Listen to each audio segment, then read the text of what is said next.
या सेमिस्टरमध्ये आपल्याला भारतीय राज्यघटनेचा अभ्यास करायचा आहे. भारतीय राज्यघटनेची तोंड ओळख करून घ्यायची आहे.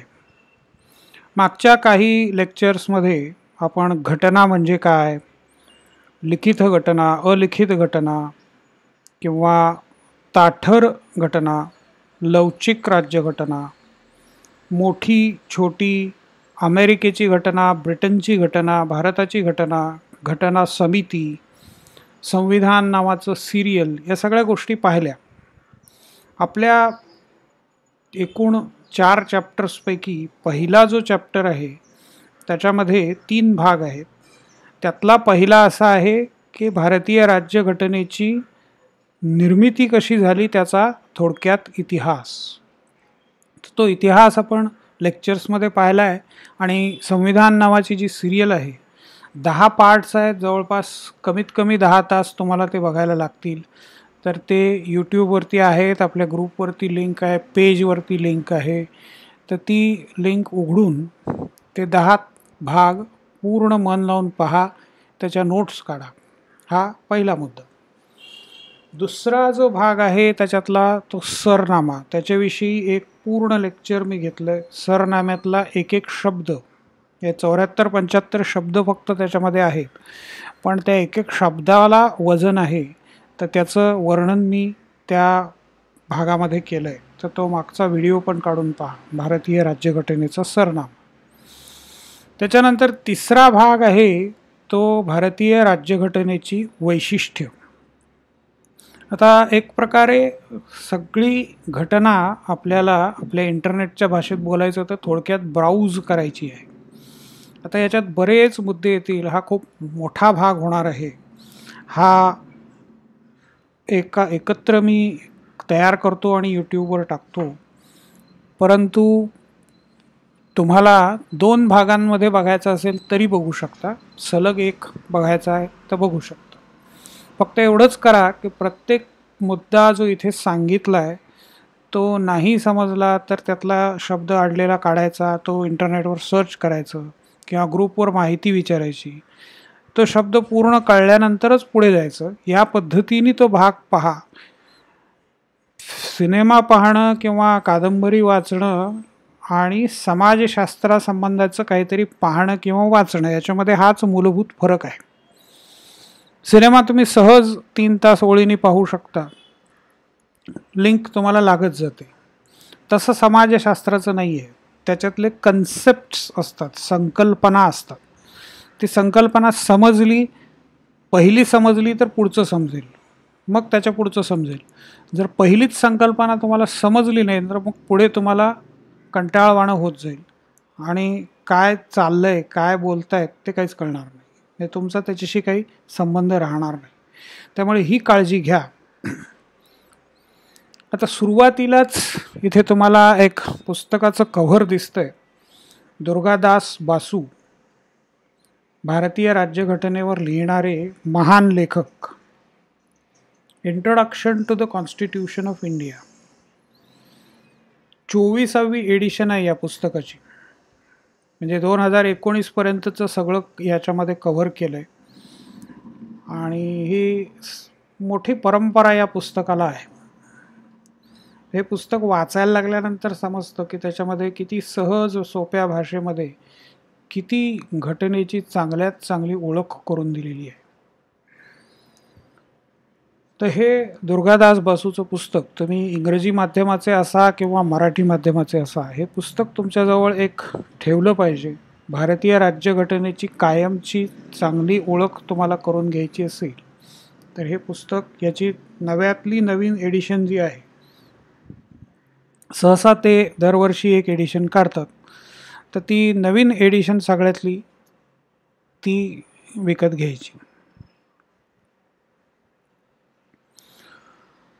आता ही पुढची स्लाईड आहे, त्याच्यामध्ये काय दिसतंय तर legislative.gov.in/constitution of India he website आहे. हा वेबसाईटचा URL आहे, युनिफॉर्म किंवा युनिक रिसोर्स लोकेटर. तर हा युनिफॉर्म रिसोर्स लोकेटर म्हणजे URL म्हणजेच त्याला वेब ॲड्रेस असं म्हणतो आपण, वेबसाईटचा ॲड्रेस, तो इथे तुम्हाला दिसतोय. लेजिस्लेटिव्ह डिपार्टमेंट, विधायी विभाग म्हणजे कायदा विभाग थोडक्यात, त्यांच्या वेबसाईटवर त्यांनी कॉन्स्टिट्यूशन्सचे वेगवेगळे एडिशन्स टाकलेले आहेत. ही वेबसाईट मुळातून जर तुम्ही पाहिली तर याच्यामध्ये तुम्हाला आणखीन हे एडिशन्स आहेत ते दिसतील. इथे लिंक मी टाकली आहे या पेजला.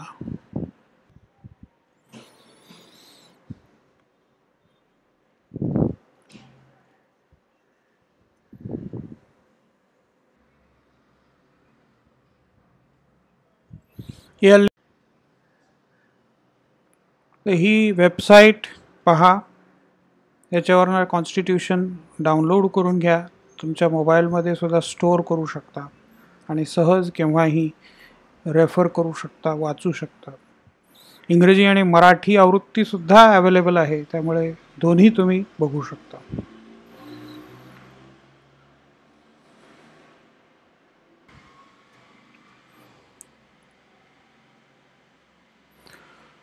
जगातली सर्वात मोठी लिखित राज्यघटना. आता आपण एक एक वैशिष्ट्य बघायला सुरुवात करू. पहिलं वैशिष्ट्य आहे, जगातली भारतीय राज्यघटना ही जगातली सगळ्यात मोठी लिखित राज्यघटना आहे.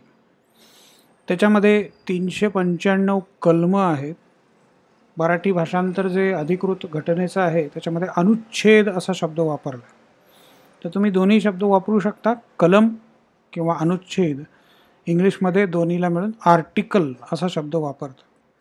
तर 395 आर्टिकल्स म्हणजे 395 कलम, 12 अनुसूची, 4 परिशिष्ट, 104 घटना दुरुस्त्या, हे सगळं 2019 पर्यंतचं आहे. हा पसारा वाढतच जाणार आहे. आता यातला एक भाग आणखीन लक्षात घ्या. 395 कलम हे घटना सुरू झाली त्यावेळेला पण आकडा तोच होता शेवटचा, आणि आजही तोच आहे, पुढे पण तोच राहील. म्हणजे शेवटचं कलम, घटनेमध्ये कलम किती आहे असं जर तुम्ही छापील घटना उलटून बघायला लागलात तर 1 पासून सुरू होईल आणि शेवट तुम्हाला दिसेल की 395. प्रत्यक्षात कलम मोजायला लागलात तर ती 450च्या वर केव्हाच गेलेली आहेत. आता हे कसं काय, तर समजा कलम क्रमांक 21 मध्ये काहीतरी वाढवायचं आहे. राईट टू एज्युकेशन नव्याने दिला, तर कलम क्रमांक 21 मध्ये तो टाकायचा आहे. तर 21च्या खाली 22 आधीच ऑलरेडी आहे, त्यामुळे 22 नंबर त्याला देता येत नाही, त्यामुळे 21A असं दिलं जातं. त्यामुळे जे आहे ते नंबर्स तसेच राहतात, त्यामुळे शेवटचा आकडा नेहमी 395च राहील. आता हे का केलं जातं, तर केसेसमध्ये कलम रेफर केलं जातं. 21व्या कलमाप्रमाणे असं आमचं म्हणणं आहे. तर 21वं कलम आज हे आहे, उद्या जर समजा त्याचा क्रमांक बदलला तर पुढे रेफरन्सला काही अर्थच राहणार नाही. त्याच्यामुळे एकदा एक नंबर दिला की सहसा तो बदलला जात नाही.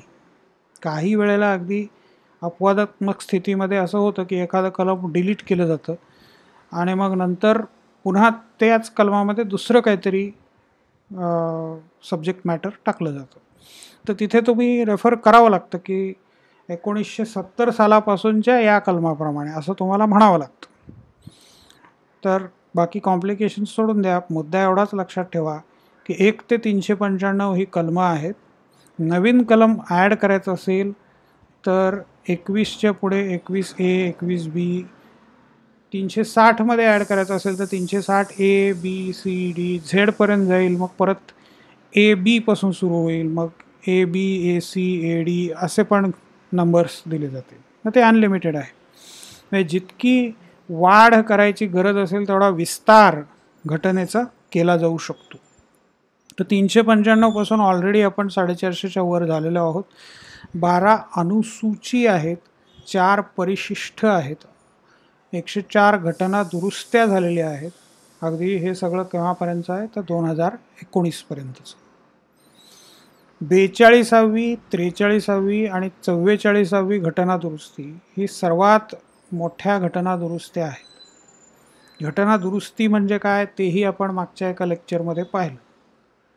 काळ जसा बदलतो, परिस्थिती जशी बदलते, तसे नवीन नवीन गोष्टी येतात आणि त्याच्यासाठी नवीन कायदे करावे लागतात. मी इंटरनेटचं उदाहरण तुम्हाला दिलं होतं की इंटरनेट हे घटना जेव्हा सुरू झाली तेव्हा काहीच नव्हतं. मग त्यामुळे येणारे प्रॉब्लेम्स म्हणजे आता उदाहरणार्थ इंटरनेटच्या नंतर इंटरनेटच्या आधारावरती फेसबुक हे ॲप आलं. फेसबुकवर लोक एकमेकांना मग ग्रीट करतात, फ्रेंड्स शोधतात, निरुपद्रवी गोष्टी झाल्या. पण मग काही छळ पण करतात, मग काही जण त्याच्यातून आत्महत्या करतात. आता फेसबुकवर असा त्रास दिला म्हणून मग वेगळं काही कलम आहे का? तर घटनाकारांना त्यावेळेला काही हे माहीत नव्हतं, त्यामुळे त्यांनी ते काही केलेलंच नाही आहे. तर मग 1990 साली किंवा 2000 साली नवीन काहीतरी त्याच्यात ॲड करायचं, तर घटना दुरुस्ती करून ॲड करावं लागतं. तर घटना दुरुस्त्या तर कराव्याच लागतात आणि घटना दुरुस्तीची तरतूद घटनेमध्येच असणं हे आदर्श घटनेचं लक्षण आहे. तर भारतीय घटनेत ही तरतूद आहे, म्हणजे भारतीय घटना आणि भारतीय घटनाकार हे सगळे आदर्श होते हे निश्चितपणे आपल्याला म्हणता येतं. 395 कलम, त्याच्यापुढे शब्द आहे 12 अनुसूची. आता अनुसूची म्हणजे काय हे पुढच्या स्लाईडमध्ये आपण एका पाहणार आहोत, पण आत्ता थोडक्यात इथे सांगतो की कलम क्रमांक 1, भारताचा प्रदेश. भारताची इतकी इतकी राज्य आहेत, इतके केंद्रशासित प्रदेश आहेत असं लिहिलं आहे. मग किती राज्य आहेत? एकूण सगळे मिळून 36 होतात. मग 36ची यादी तिथल्या तिथे दिली असती तर तो वाचनाचा जो एक क्रम असतो तो तुटतो. हां, 36 राज्य आहेत माहिती आहेत मला, तर मला आत्ता ते वाचत बसण्याची गरज नाही. मी नंतर गरज लागली तर बघेन. मला पुढचं वाचणं महत्त्वाचं आहे, तर माझ्यासाठी तो वाचनाचा क्रम कायम राहतो. आणि ज्याला डिटेल्समध्ये बघायचं आहे तो बघेल की पहिली सूची काय आहे ती जाऊन बघा. तर ही अनुसूची, अनुसूची म्हणजे थोडक्यात काय तर लिस्ट, यादी. तर अशा 12 वेगवेगळ्या याद्या आहेत. त्या कोणकोणत्या आहेत ते आपण पाहणारच आहोत. 4 परिशिष्ट, अपेंडिक्स म्हणजे हे ॲडिशन आहे. म्हणजे काही घटना दुरुस्त्या आहेत की ज्याची अजून अंमलबजावणी झालेली नाही.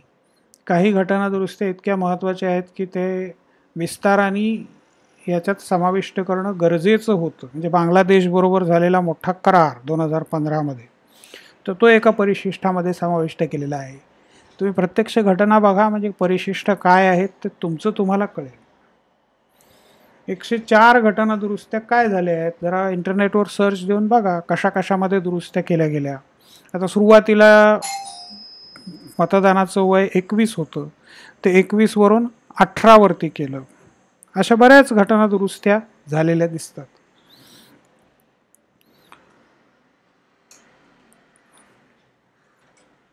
तर एकूण घटनेची रचना अशी आहे की घटनेचे भाग, प्रत्येक भागामध्ये प्रकरणं आहेत, मोठा भाग असेल तर, आणि प्रकरणामध्ये अनुच्छेद आहेत.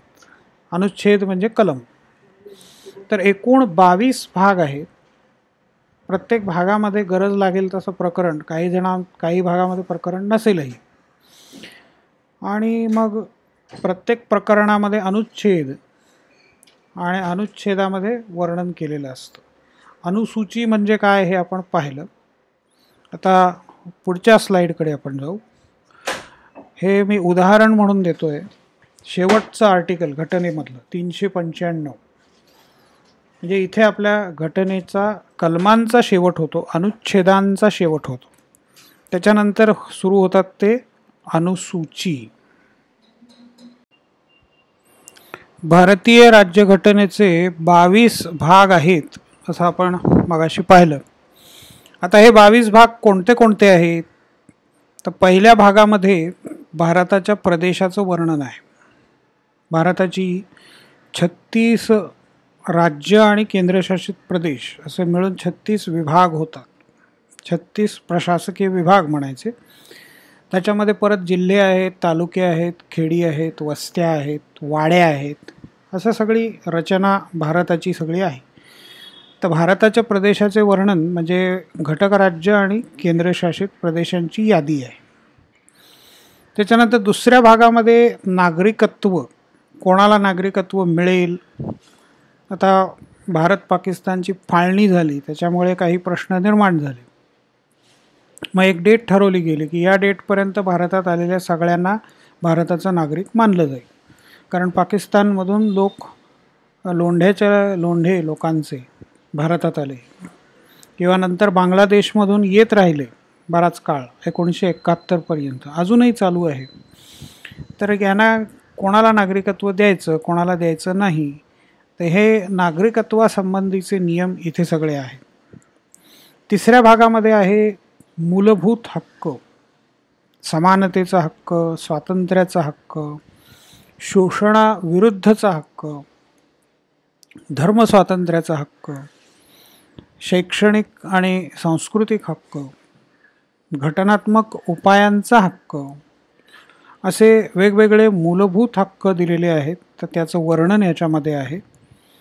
हा घटनेचा तिसरा भाग. चौथ्या भागामध्ये राज्याच्या धोरणाची मार्गदर्शक तत्व आहेत.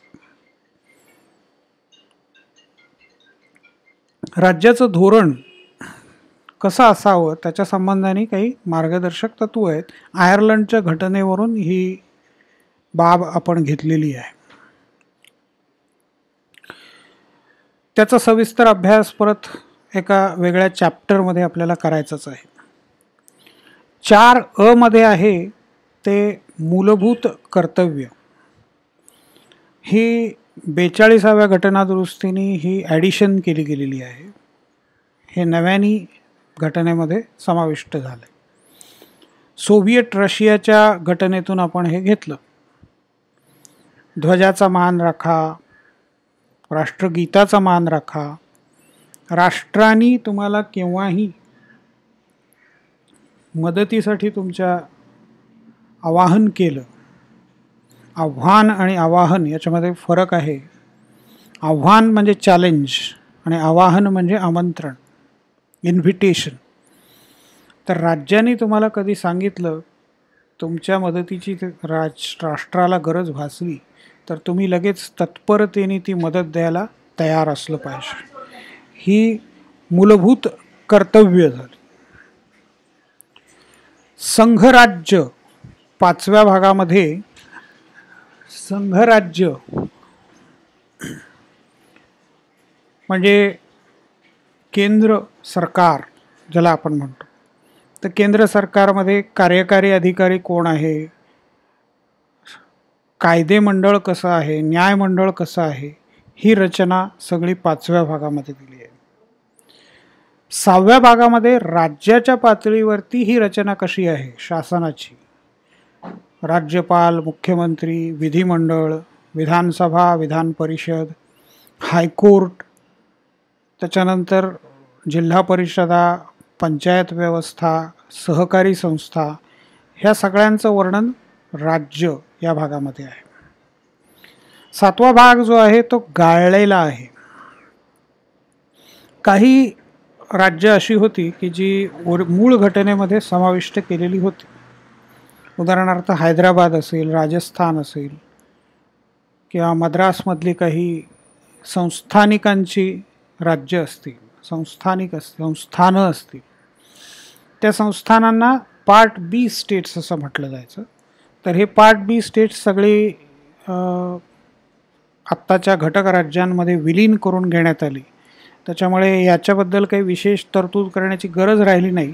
त्यामुळे हा भाग सध्या तसाच रिकामा ठेवला आहे.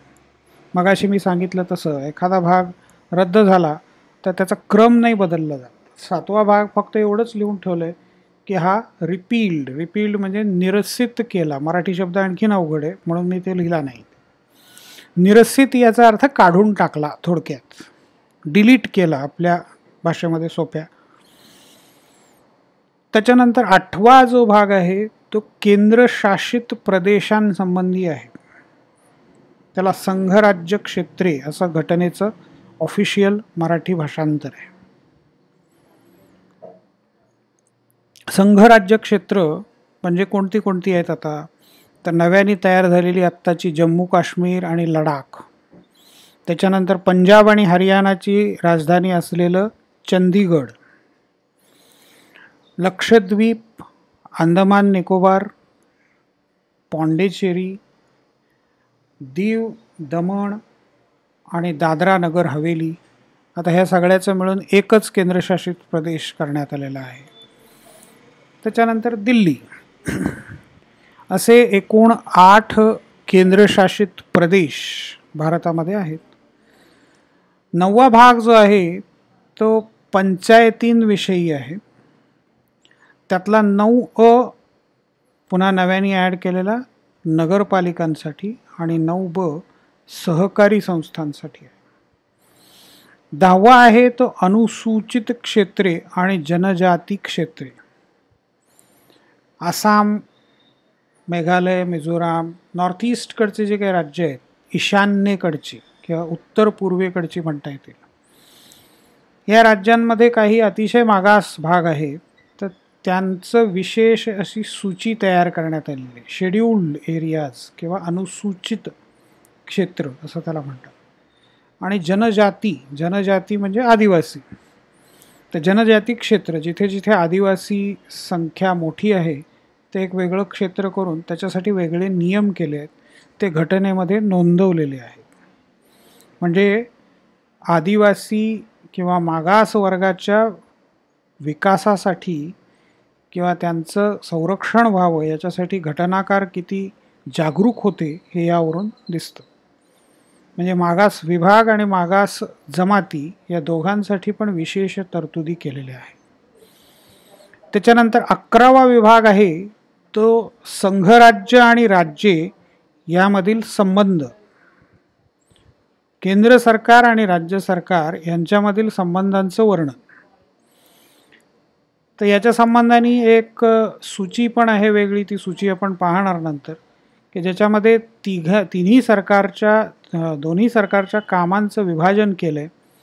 केंद्र सरकार आणि राज्य सरकार त्यांच्यासाठी केंद्र सूची आणि राज्य सूची, आणि दोघांनी मिळून करण्याची जी कामं आहेत त्यांच्यासाठी एक कॉन्करंट लिस्ट, म्हणजे त्याला समवर्ती सूची असं म्हटलं जातं. तर पहिले 11 विभाग हे साधारणपणे या प्रकारचे आहेत. घटनेच्या 12व्या भागामध्ये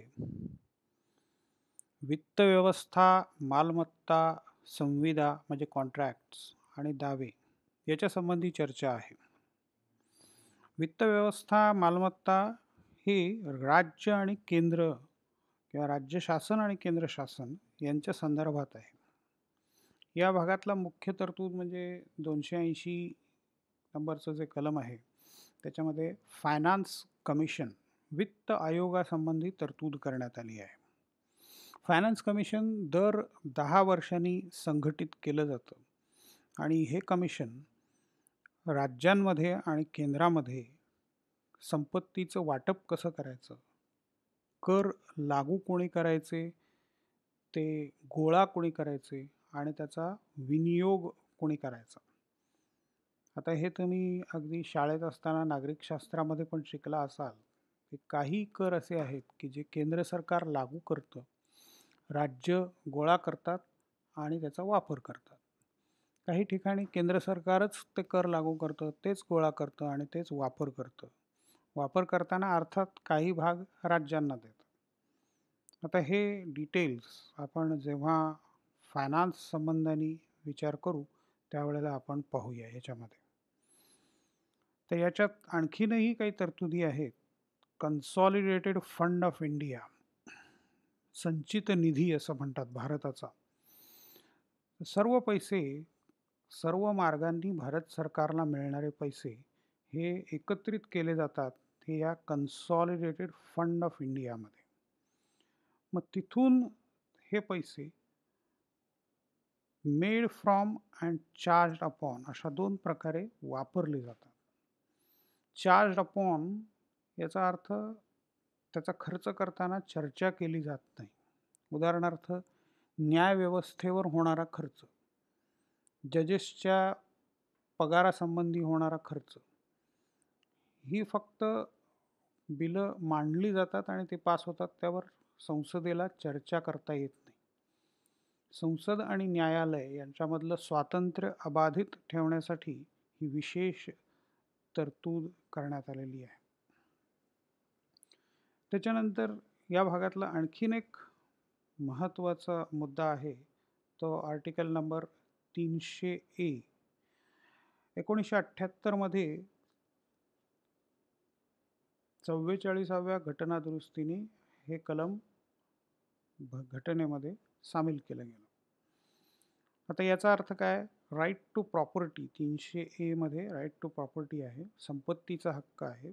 हा आधी मूलभूत हक्कांमध्ये होता, तो काढून 300A हे नवीन कलम तयार करण्यात आलं. 300च्या पुढे ए आहे, 268च्या पुढे ए आहे, ए बी असं पुढे असलं की समजायचं की हे अमेंडमेंटमुळे आलेला क्लॉज आहे. हे मागे पण मी चर्चेमध्ये सांगितलं आहे. तर 12व्या भागामध्ये या सगळ्या गोष्टी आहेत. 13व्या भागात भारताच्या राज्यक्षेत्रातील व्यापार, वाणिज्य आणि व्यवहार संबंध, इंग्लिशमध्ये इंटरकोर्स असा शब्द वापरलेला आहे. व्यवहार संबंध, कम्युनिकेशन वेगवेगळ्या प्रकारचं, त्याच्यानंतर व्यापार, वाणिज्य, ह्या सगळ्या गोष्टी भारताच्या क्षेत्रामध्ये पूर्णपणे मुक्तपणे तुम्हाला प्रत्येक नागरिकाला करता येतं. अर्थात प्रत्येक राज्याला पुन्हा अधिकार आहे की आपल्या राज्यात राहणाऱ्या नागरिकांना विशेष अधिकार देणं, विशेष सवलती देणं किंवा बाहेरून दुसऱ्या राज्यातून येणाऱ्या मालावरती वेगळे कर लागू करणं, हे जे ते राज्य करू शकतं. उदाहरणार्थ तुम्हाला अगदी आता जी पॉप्युलर गोष्ट आहे ती फक्त सांगतो की गोव्यामध्ये अल्कोहोलवरती खूप कमी कर लागू केले जातात. त्याच्यामुळे तिथे अल्कोहोल अत्यंत स्वस्त दरामध्ये उपलब्ध होतं. बाकी राज्यांमध्ये तशी तरतूद नाही आहे. तर ह्या वेगवेगळ्या गोष्टी भारताच्या राज्यक्षेत्रातील व्यापार, वाणिज्य आणि व्यवहार संबंध या बाबतीमध्ये होतात. 14वा जो भाग आहे त्याच्यामध्ये संघराज्य आणि राज्य यांच्या नियंत्रणाखाली असलेल्या सेवा. भारताचं जे प्रशासन आहे त्याचे 3 भाग होतात. 3 वेगवेगळ्या प्रकारे त्याची रचना केलेली आहे. केंद्रीय सेवा, घटक राज्यांच्या सेवा आणि अखिल भारतीय सेवा. आता Maharashtra police, Karnataka police, Andhra police, म्हणजे पोलीस डिपार्टमेंट हे ज्या त्या राज्याचं स्वतंत्र आहे. ही झाली राज्य सेवा. रेल्वे सेवा ही केंद्रीय सेवा आहे. इन्कम टॅक्स ही केंद्रीय सेवा आहे. परंतु IPS Indian police service, IAS Indian administrative service आणि IFS इंडियन फॉरेस्ट सर्व्हिस, या 3 अखिल भारतीय सेवा आहेत. म्हणजे याच्यामध्ये नियुक्ती केंद्र सरकार मार्फत केली जाते, UPSC कडून सिलेक्शन होतं, परंतु अपॉइंटमेंट ही राज्यांमध्ये असते. उदाहरणार्थ कलेक्टर, तो IAS असतो, तर तो UPSCची परीक्षा देऊन IAS होतो, परंतु त्याची अपॉइंटमेंट महाराष्ट्रातल्या सातारा जिल्ह्याचा कलेक्टर, तर तो महाराष्ट्र शासनाच्या अंतर्गत काम करतो, परंतु त्याचा पगार, त्याच्या नोकरी संबंधाच्या विशेष तरतुदी हे सगळं कोण ठरवणार? तर केंद्र सरकार ठरवणार. पगार देणार कोण? तर राज्य सरकार. त्याची बदली कोण करणार? जोपर्यंत तो राज्यामध्येच आहे, म्हणजे साताऱ्यावरून त्याची कोल्हापूरला बदली झाली, कोल्हापूरवरून आणखीन कुठे दुसऱ्या जिल्ह्यामध्ये बदली झाली, सर्व 36 जिल्ह्यांमध्ये त्याची बदली होऊ शकते, परंतु अंतिम त्याचं नियंत्रण केंद्र सरकारकडे आहे. त्याच्यामुळे केंद्र सरकार असं म्हणू शकतं की या माणसाला, या ऑफिसरला आता मला केंद्रीय सेवेमध्ये घ्यायचं आहे, इन्कम टॅक्समध्ये कमिशनर म्हणून घ्यायचं आहे, तर केंद्र सरकार त्याला राज्यातून काढून तिकडे नेऊ शकतो. आता अर्थात इथे त्याच्यामुळे सिटी बदलेलच असं नाही. म्हणजे एखादा जर मुंबईमध्ये कलेक्टर म्हणून काम करत असेल आणि तिथून त्याची बदली इन्कम टॅक्स कमिशनर म्हणून झाली तर ऑफिस मुंबईमध्येच आहे, तर ऑफिस तिथेच राहील, पण त्याची सर्व्हिस बदलली. तो स्टेट सर्व्हिसमधून कुठे गेला तर सेंट्रल सर्व्हिसमध्ये गेला.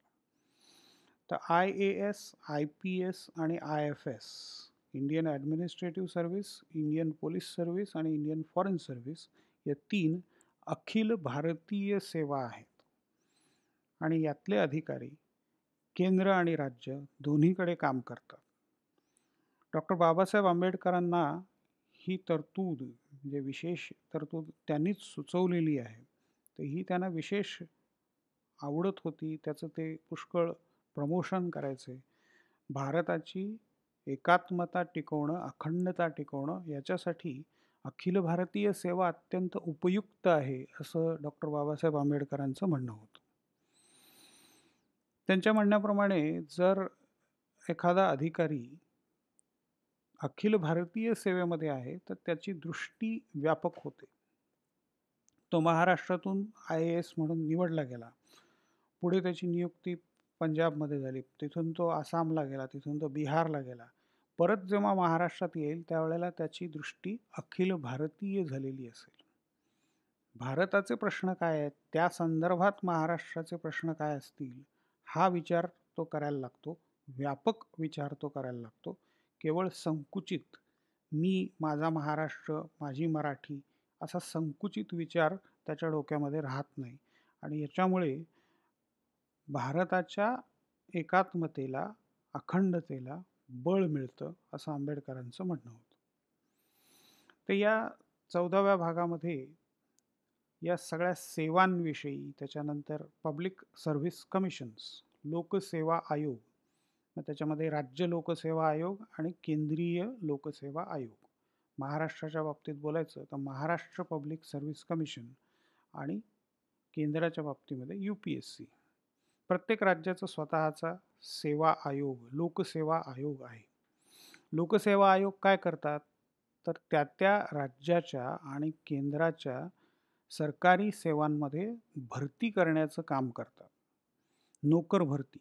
तर ते परीक्षा घेतात, इंटरव्ह्यूज घेतात आणि शेवटी रिझल्ट डिक्लेअर करून अपॉइंटमेंट्स सुचवतात.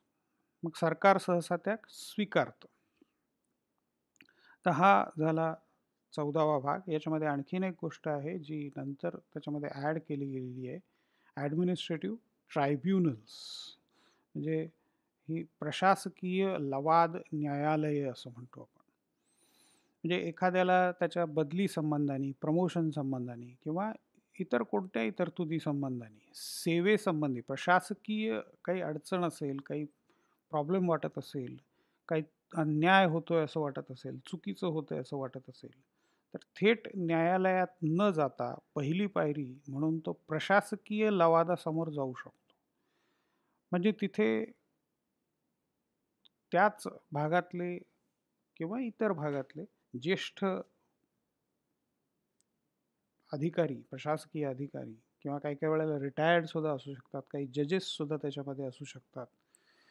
तर हे वेगाने तुमच्या केसेस हँडल करू शकतात. जनरल कोर्टात गेल्यावर जेवढा वेळ लागतो त्यापेक्षा प्रशासकीय लवादामध्ये, आणि तिथे तेवढ्याच म्हणजे विशिष्ट खात्यासंबंधानेच ते असल्यामुळे त्याच्यातले बारकावे आणखीन चांगले पाहिले जातात आणि अधिक चांगला न्याय मिळू शकतो. त्यामुळे लवादांची पण तरतूद या 14व्या भागात करण्यात आली. 15वा भाग जो आहे त्याच्यामध्ये निवडणुकांसंबंधी तरतुदी आहेत. निवडणुका संसदेच्या असतील, राज्य विधिमंडळांच्या असतील, स्थानिक स्वराज्य संस्थांच्या असतील, त्या कुणी घ्यायच्या, कशा घ्यायच्या, निवडणूक आयोगासंबंधी याच्यामध्ये तरतुदी आहेत. निवडणूक आयोगाचा प्रमुख, मुख्य निवडणूक आयुक्त, त्याचं कार्य काय, या सगळ्या गोष्टी या 15व्या भागामध्ये, निवडणुकांच्या भागामध्ये घेण्यात आलेल्या आहे.